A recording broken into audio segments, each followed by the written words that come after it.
నగరంలోని రద్దీ మరియు సందడిలో వీధి దీపం యొక్క మసక వెలుతురు కింద ఒక వ్యక్తి ఆశా కిరణాన్ని చూశారు. ఇది గోడలు లేని తరగతి గది. డెస్కులు లేవు, యూనిఫామ్లు లేవు. కేవలం ఆసక్తిగల మనసులు మరియు నేర్చుకోవాలనే మక్కువ. పోరాటం మధ్య వేరే రకమైన విద్య జరుగుతోంది. ఇది శ్రీ చిన్మయి కథ. ఆమె విద్యార్థులను పాఠశాలలో కాకుండా వీధుల్లో కనుగొన్న ఒక మహిళ. ఇది రోడ్డు పక్కన ఉన్న వీధి పాఠశాల ఉపాధ్యాయురాలి కథ. నమస్కారం Chinmayi teacher, welcome to our podcast the extraordinary Indians. కాబట్టి మీ జీవిత ప్రారంభంతో ప్రారంభిద్దాం. రెగ్యులర్ స్కూల్ అంటే చాలా డిఫరెంట్ గా ఉంటుంది. రోడ్ సైడ్ పిల్లలకి విద్య నేర్పించాలని మీకు ఈ ఐడియా ఎప్పటి నుంచి వచ్చింది? ఇంకా చాలా ఇంపార్టెంట్ది, కష్టమైన ఇంత సెల్ఫ్లెస్ ఛాలెంజింగ్ డెసిషన్ మీరు ఎలా తీసుకున్నారు? మీరు అడిగిన ప్రశ్న ఆహారికి ఒకే ఒక కారణం, ఒక చిన్న అబ్బాయి. అతని పేరు బాలన్. ఒక 7 ఏళ్ళు ఉంటాయి ఆ అబ్బాయికి. నేను ఆఫీస్కి వెళ్తున్నప్పుడు బస్ స్టాప్ దగ్గర అతను వేస్ట్ పిక్ చేసుకుంటూ ఉంటే చూసాయి ఆ అబ్బాయిని. డీటెయిల్లో ఒక రోజు అతను కర్రతో పట్టుకుని రాస్తూ ఉంటే అడిగాను, ఏం రాస్తున్నావు అని అడిగా. ఏంటి బాబు, ఏం రాస్తున్నావు అని అడిగా. అప్పుడు అతను అన్నాడు, నా పేరు రాయటానికి ట్రై చేస్తున్నా, ఎలా రాయాలో తెలీదు అన్నాడు. అప్పుడు నేను అడిగాను, నువ్వు స్కూల్కి వెళ్ళడానికి అసలు వసతం లేదా అని. ఆ బాబు అన్నాడు, మా ఇంట్లో అసలు ఏ వసతం లేదు స్కూల్కి వెళ్ళడానికి అన్నాడు.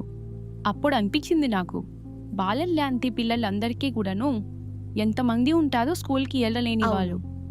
అప్పుడు ఆలోచన వచ్చింది, వాళ్ళ స్కూల్ దగ్గరికి ఎందుకు వెళ్ళాలి, స్కూల్ వాళ్ళ దగ్గర ఎందుకు రాకూడదు అని. అప్పుడు స్టార్ట్ అయింది నా జర్నీ. ఈ ప్రాజెక్ట్ ప్రారంభించినప్పుడు ఎదుర్కొన్న సవాళ్లేంటి? దాని తర్వాత ఆ సవాళ్లను మీరు ఎలా అధిగమించగలిగారు? అది చాలా పెద్ద ఛాలెంజ్.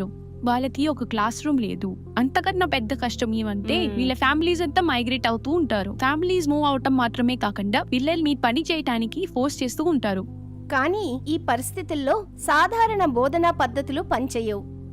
పిల్లలకు బోధించే విషయానికొస్తే మీరు ఏ వినూత్నమైన మరియు అంతేకాకుండా ప్రభావవంతమైన విధానాలను సృష్టించారు? తప్పకుండా కొత్త పద్ధతులు వాడాలి.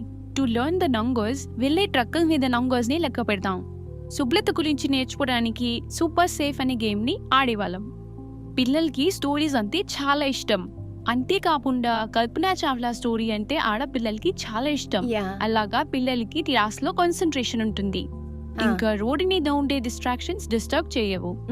ఇవన్నీ కాకుండా చాలా ముఖ్యమైన విషయం ఏమంటే వాళ్ళు సేఫ్ గా, వాల్యుయబుల్ గా ఫీల్ అవుతారన్నమాట. మీ క్లాస్ రూమ్ లో స్టూడెంట్ సక్సెస్ అంటే ఏంటి? మాకు సక్సెస్ అంటే చాలా డిఫరెంట్ అన్నమాట. ఇప్పుడు మంచి మార్క్స్ రావడం ఇంపార్టెంట్ కాదు. ఒక పిల్లాడు తన గురించి మాట్లాడటం, ఒక పోయం ని కాన్ఫిడెంట్ గా చదవడం, అదే విజయం అంటే మా అందరికి. అంతేకాకుండా ఒక పిల్లవాడు హైజీన్, హెల్త్ గురించి ఆలోచిస్తే అదే మాకు సక్సెస్ అన్నమాట. అవును, మీ కథ విని ప్రేరణ పొందిన తర్వాత చాలా మంది సహాయం చేయాలనుకుంటారు కాబట్టి, సో వారికి మీరేం చెప్తారు? వాళ్ళు ఏం చేయాలి? కళ్ళకి కనిపించిన పిల్లల్ని గుర్తించండి. వాళ్ళు జస్ట్ నంబర్స్ మాత్రమే కాదు. ఈ పిల్లలు అందరూ కూడాను వాటికి ఆశలు, ప్రతిభ, హక్కులు ఉన్న మనుషులు వాళ్ళు. అవును, మీరు అందరూ కూడా నామారి స్కూల్ స్టార్ట్ చేయడం అవసరం లేదు. చిన్నగా స్టార్ట్ చేయండి. పిల్లలకు ఒక పెన్సిల్ బాక్స్, ఒక బుక్ కొని ఇవ్వండి. మీ ఇంట్లో పని చేసే వాళ్ళకి వాళ్ళ పిల్ల స్కూల్ వెళ్ళేటట్టు హెల్ప్ చేయండి. మీరు ఒక చిన్న పని వాళ్ళ జీవితాన్ని మొత్తం మార్చేస్తుంది. చాలా బాగా చెప్పారు శ్రీ చిన్మయి టీచర్. మా షోలో చేరినందుకు చాలా ధన్యవాదాలు. ఎక్స్ట్రా ఆర్డినరీ ఇండియన్స్ లో మాకు నిజంగా స్ఫూర్తినిచ్చారు. ధన్యవాదాలు.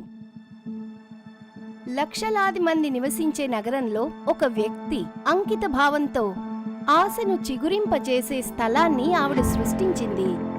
శ్రీ చిన్మయి గారిలాగా ఎక్స్ట్రా ఆర్డినరీ టీచర్స్ చదవటం, రాయటం మాత్రమే కాదు, వారికి కలలు కనే హక్కుందని బోధిస్తున్నారు. శ్రీ చిన్మయి గారికి చాలా ధన్యవాదాలు.